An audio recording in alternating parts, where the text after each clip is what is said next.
en 1858 dans le Karnataka, un état du sud de l'Inde. Ramabai Medhavi a grandi dans l'une des plus hautes castes hindoues.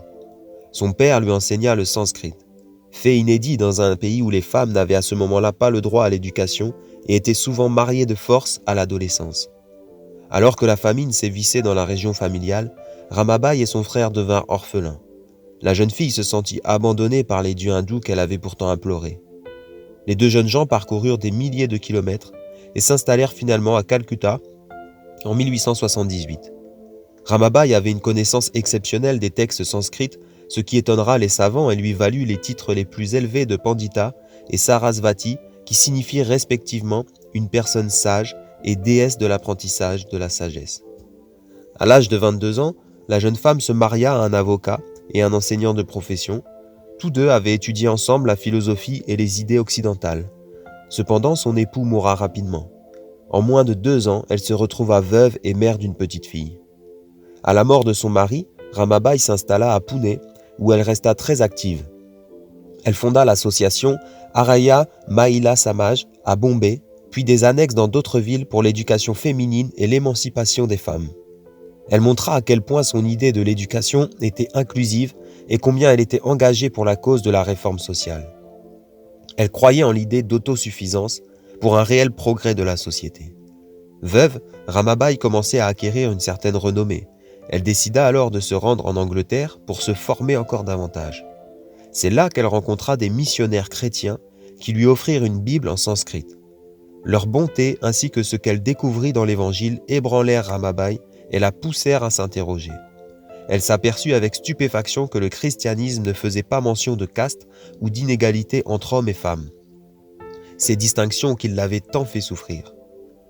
Je compris qu'il me prenait à son école et que si j'allais à lui, c'était parce qu'il m'attirait lui-même. Elle se fit baptiser avec sa fille dans l'église anglicane le 29 septembre 1883. Elle crut profondément que le message du Christ pourrait changer la situation des femmes dans son pays. J'ai réalisé, après avoir lu le 4e chapitre de l'évangile de Jean, que Christ était vraiment le divin sauveur qu'il prétendait être et que personne d'autre ne pouvait transformer et élever les femmes opprimées de l'Inde. Ainsi mon cœur a été attiré par la religion du Christ, a déclaré Ramabai. Elle fut influencée par les écrits du théologien protestant Nehemiah Gorey. Sa conversion créa une onde de choc dans toute l'Inde. Une femme brahmane issue d'une famille très respectée en Inde s'était convertie au christianisme. Ramabai paya un lourd tribut pour cela et fut marginalisée des histoires officielles de l'Inde occidentale pour avoir trahi sa caste et sa communauté. Sa foi chrétienne renforça son engagement de toujours au service de la femme indienne, dénonçant la société hindoue qui subjugue la femme et dans tous les domaines lui fait violence. Elle contribua à l'émergence d'une théologie chrétienne indienne, plus pratique que dogmatique. D'abord et avant tout le service des autres. Le Christ transcende toutes les dénominations, églises ou écoles de pensée. Il est connu au fond des cœurs. Ramabai souhaita continuer de promouvoir l'éducation des femmes, mais eut aussi à cœur de s'occuper des veuves. Le recensement de 1893 en dénombrait 23 millions, dont 64 000 avaient moins de 9 ans en raison des mariages d'enfants. Dans la société hindoue, les veuves étaient marginalisées et leurs conditions de vie étaient difficiles. Un proverbe populaire permettait de rendre compte de cette situation en affirmant « Mieux vaudrait mourir que de perdre son mari ». En 1882, elle publia un livre, Stri Dharma Niti, s'attaquant au problème de la femme dans la société hindoue. Le problème des veuves hindoues, surtout les plus jeunes, certaines sont encore enfants, la préoccupait particulièrement. En 1886, Ramabai fit un voyage aux États-Unis pour y récolter de l'argent en vue de fonder en Inde un home pour les veuves enfants.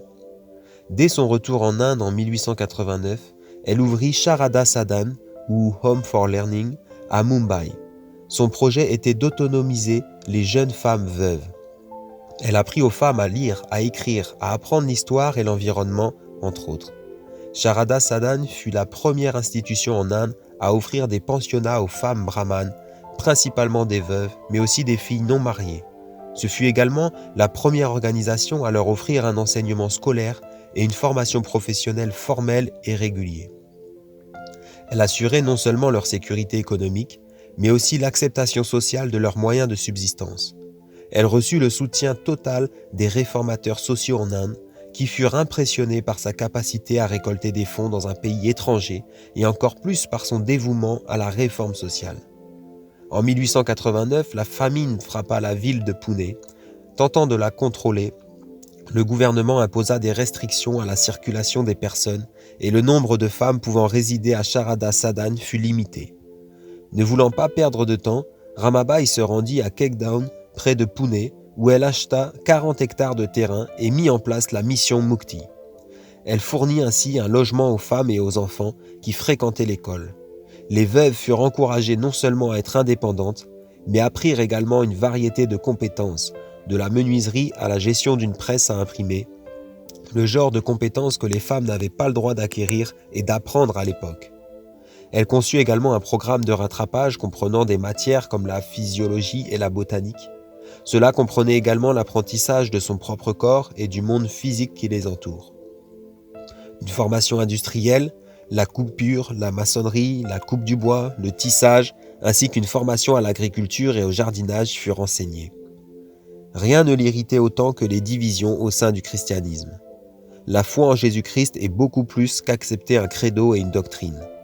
Dans une Inde déjà profondément divisée par son système de castes, le christianisme ajoute d'autres divisions.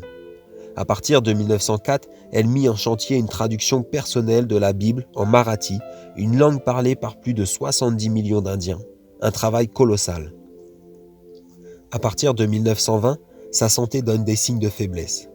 Ramabai confie alors son œuvre, surtout la Mukti Mission, à sa fille Manorama Bai. Cependant, celle-ci meurt en 1921. Le choc fut considérable. 9 mois plus tard, le 5 avril 1922, Ramabai décédera au home qu'elle a fondé, la Sharada Sadan, à Pune. Elle a 64 ans.